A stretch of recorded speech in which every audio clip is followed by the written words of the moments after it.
வணக்கம். இந்த உலகத்தில் கடவுள் படைத்த அத்தனை உயிர்களும் ரொம்ப ரொம்ப முக்கியம். ஏன்னா அந்த ஒரு மனித சங்கிலி அப்படின்னு சொல்லுவாங்க, அதாவது வாழ்க்கை சங்கிலின்னு சொல்லலாம். ஒவ்வொரு பூச்சி இனத்தையும் அழித்து அடுத்த பூச்சி இனம் தன்னை பாதுகாத்து கொள்கிறது. அதே நேரம் அந்த பூச்சி இனங்கள், பறவைகள், அடுத்து விலங்குகள், இப்படி ஒவ்வொரு விலங்குகளும் பறவைகளும் மனிதர்களுக்கு நன்மையே செய்யுது. அந்த வகையில் பார்த்தோம்னா யானை எடுத்துக்கிட்டோம்னா, யானை இருந்தாலும் 1000 பொன், இறந்தாலும் 1000 பொன் அப்படின்னு நம்ம நாட்டில் ஒரு பழமொழி உண்டு. அந்த யானைகள் கொஞ்ச நாளாக ரொம்ப அதிகம் இறந்துக்கிட்டே இருக்குது. அதுக்கு காரணம் என்ன அப்படின்னு பார்த்தோம்னா, அது போகிற வழித்தடங்கள் எல்லாத்தையுமே நம்ம அடைச்சி பில்டிங் கட்டுறது, வீடுகள் கட்டிக்கிறது, நம்ம கொள்ளையாவோ பெரிய ஒரு காடுகளாக மரங்கள் வளர்த்து நம்ம பயன்பாட்டுக்கு வைக்கிறதுனால அது தன்னுடைய வழித்தடங்களை மறந்துடுது. தன்னுடைய பாதைகள் காணோம் அப்படின்னு சொல்லிட்டு வேறு வழித்தடங்கள் வரும்போது ஊருக்குள் நுழைந்துடுது. அதை பற்றி தான் பார்ப்போம். அந்த யானையோடைய வழித்தடத்துக்கு நம்ம கவர்மெண்ட் என்ன பண்ணியிருக்கு அப்படின்னு பார்ப்போம். தமிழகத்தில் 42 யானையோட வழித்தடங்களை கண்டுபிடிச்சிருக்காங்க. அதுக்காக ஒரு வரைவு அறிக்கையை வெளியிட்டிருக்காங்க. பொதுவாக தமிழகத்தில் நீலகிரி, கோவை, ஆனைமலை, ஸ்ரீவில்லிபுத்தூர், அகஸ்தியமலை ஆகிய 5 இந்த இடங்கள்லாம் ஒரு 5 யானைகள் காப்பகம் இந்த கோட்டங்களில் இருக்குது. 2023 கணக்கெடுப்புப்படி 2961 யானைகள் உள்ளதாக சொல்லியிருக்காங்க. இதில் 20 யானை வழித்தடங்கள் புள்ளிவிவரங்கள் மூலம் கண்டுபிடிச்சிருக்காங்க.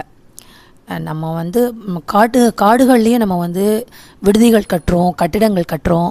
அப்போ நம்மளுடைய மனிதனுடைய இந்த ஆக்கிரமிப்புனாலேயே யானையோட வழித்தடங்கள், அதாவது பல ஆண்டுகளாக அவங்க பயன்படுத்திட்டு வந்த அந்த வழித்தடங்கள் அந்த கட்டிடங்களால் பாதிக்கப்பட்டு வேறு ஒரு தன்னுடைய பாதையை மாற்றி மக்கள் நடமாட்டம் உள்ள பகுதிக்கு யானைகள் செல்லக்கூடிய சூழ்நிலை ஒரு 10 ஆண்டுகளில் அதிகமாயிடுச்சு. இதனால் மனிதனுக்கும் யானைக்குமான மோதல் அதிகமாகவே ஆயிடுச்சு. இதற்கு முன்னாடி காடுகளில் எங்கேயாவது மனிதர்களில் பார்த்துட்டா யானைகள் துரத்தும், யானைகளால் பாதிப்பு வரும். ஆனால் இப்போ நாம் காடுகளில் போய் யானைகளோட வழித்தடங்களையும் அவங்க வாழ்கிற இடத்தையும் நம்ம ஆக்கிரமிப்பு பண்ணுறதுனால இந்த பிரச்சனைகள் அதிகமாக யானைகளுடைய எண்ணிக்கை குறைந்துக்கிட்டே இருக்குது. இந்த நம்ம கடவுளுடைய படைப்பில் உள்ள அத்தனை விலங்குகளும் ரொம்ப ரொம்ப முக்கியம். யானைகள்லாம் நம்ம நாட்டுடைய சொத்து அப்படின்னே சொல்லலாம். அந்தளவுக்கு யானைகள் நமக்கு உதவியாகவும் இருக்கும். இந்த யானைகள் பொதுவாக கூட்டம் கூட்டமாக தான் இருக்கும். நடந்து போனால் கூட அனைத்து யானைகளும் சேர்ந்து ஒரு இடத்துலேருந்து இன்னொரு இடத்துக்கு வரிசையாக போகும். அதை பார்த்து மனிதர்கள் நம்ம கற்றுக்கிற கூட்டமாக கூடி வாழணும் அப்படிங்கிறத ஒரு மாறலையை நம்ம கற்றுக்கலாம். அந்தளவுக்கு ஒற்றுமையாக செல்லும். காடுகளில் யானைகள் ஒரு இடத்துலேருந்து இன்னொரு இடத்துக்கு அதுங்க நடந்து செல்லும்போது நம்முடைய மனிதர்களுடைய ஆக்கிரமிப்பில் அந்த பயிரிட்டிருப்பாங்க. அந்த பயிர்களை யானைகளும் மற்ற விலங்குகளும் சேதம் செஞ்சிடாமல் இருக்க கம்பி வேலிகளில் எலக்ட்ரிக் ஷாக் கொடுத்துறதுனால யானைகள் இறந்து விடுது. அந்த வாயில்லா ஜீவன்களை நம்ம ரொம்பவும் துன்புறுத்துகிற விதமாக இந்த மாதிரி சின்ன சின்ன குட்டி யானைகள், பெரிய யானைகள் அந்த எலக்ட்ரிக் ஷாக்கை பற்றி அதுங்களுக்கு எப்படி தெரியும்? அவங்க இறந்துருது. ஸோ இதனால் யானைகளுடைய எண்ணிக்கை குறைஞ்சிட்டே இருந்ததுனால நம்மளுடைய நாட்டின் செல்வமும் மதிப்பும் குறையுது அப்படின்னே கண்டுபிடிச்சிருக்காங்க.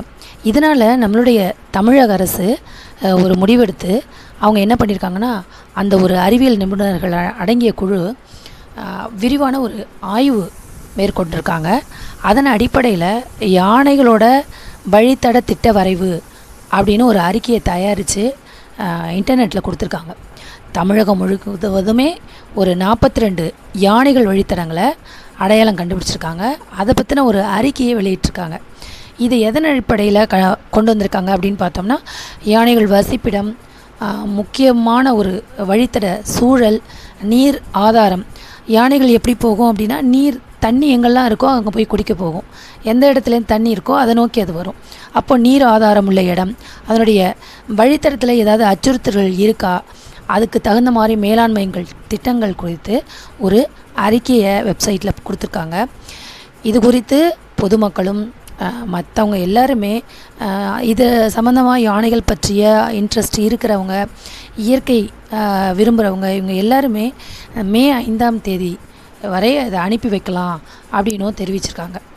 ஏற்கனவே பார்த்தோம்னா ஹைகோர்ட்டும் சுப்ரீம் கோர்ட்டும் யானைகளை பாதுகாப்பதற்காக கண்டிப்பாக இதற்கான ஒரு தீர்வு வழங்கியிருக்காங்க. என்ன சொல்லியிருக்காங்க அப்படின்னா, கேளிக்கை விடுதிகள் காடுகளில் இருந்ததுன்னா அது கண்டிப்பாக அரசுக்கு கீழே கொண்டு வரணும். அப்போ தான் இந்த மாதிரி விலங்குகள் பாதிக்கப்படாமல் இருக்கும் அப்படிங்கிற வகையில் அதை தீர்ப்பு சொல்லியிருக்காங்க. இந்த தமிழக அரசு அனைத்து இந்த யானை வழித்தட திட்டக்குழு தயாரித்த இந்த பரிந்துரையை அமல்படுத்தணும் அப்படின்னும் சொல்லப்படுது. பொதுவாக யானைகள் எந்த நேரமுமே மலை உச்சிக்கு செல்லாது. அது என்ன பண்ணும் அப்படின்னா, மலையடிவார பகுதியில் தான் ஒரு ஓரமாக ஒரு குறுகிய பாதை வழியாக யாரையும் தொந்தரவு செய்யாமல் அதனுடைய பாதையில் செல்லுமா. அப்படி அது போகும்போது வழித்தடத்தில் நம்மளுடைய கேளிக்கைகள் பங்களா இருக்கும்போது அதனுடைய வழித்தடம் பாதிக்கிறதுனால தான் மனிதனுக்கும் யானைக்குமான மோதல் தொடர்ந்து நிகழ்ந்து யானைகள் குறைந்து கொண்டு வந்துள்ள அபாயமே ஏற்பட்டிருக்கு. இதுதான் ஆராய்ச்சியாளர்கள் சொல்கிறாங்க. சுற்றுச்சூழல் ஆர்வலர்களும் சொல்லும்போது யானைகள் வழித்தட திட்ட குழுவோட பரிந்துரைகளை கண்டிப்பாக கவர்மெண்ட்டில் செயல்படுத்தினா இந்த யானைகள் உடைய எண்ணிக்கை குறையாமல் அதிகமாகும். மனிதனுக்கும் யானைக்குமான உறவுகள் ஒரு சுமூகமான நிலையில் இருக்கும். இதனால் மலைப்பகுதியில் முக்கியமாக பார்த்தோம்னா பொள்ளாச்சி, அவினாசி இந்த சாலைகளில் நகர விரிவாக்கம் அப்படின்னு சொல்லிட்டு காடுகளை அழிச்சிட்ருக்காங்க. கோவை நீலகிரியில் ஏற்படக்கூடிய மனித விலங்கு மோதல், இதுபோல் காடு பகுதியில் நம்ம நிறைய நகரமய மக்களில் தான் காடுகளை அழிச்சிட்ருக்கோம். மரங்கள் நிறைய போயிடுது. இதனால் நிறைய பாதிப்புகள் மனிதர்களுக்கு வருது. முக்கியமாக விலங்குகள் வாழ இடம் இல்லாதனாலேயே மனிதர்களை கிராமத்தை நோக்கி அந்த ரோட் சைட்லாம் மனிதர்களை துன்புறுத்துது. இதனால் உயிர் பலியும் ஆகுது. ஸோ மனிதர்களும் முக்கியம், யானைகளும் முக்கியம்.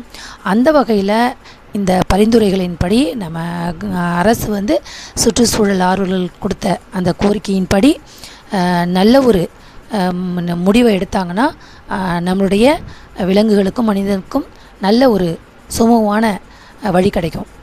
இந்த பதிவில் யானைகளுக்கான ஒரு பாதுகாப்பு அதை பற்றி நம்ம வழித்தடம் கண்டுபிடிச்சிருக்கோம். வேறு ஏதாவது வழித்தடம் நீங்கள் கண்டுபிடிச்சிருந்தா கூட இந்த வெப்சைட்டில் நம்ம நோட் பண்ணி அனுப்பலாம். அது மே 5 வரைக்கும் தான் டைம் கொடுத்துருக்காங்க. அடுத்து யானைகள் யாருக்கெல்லாம் பிடிக்கும்,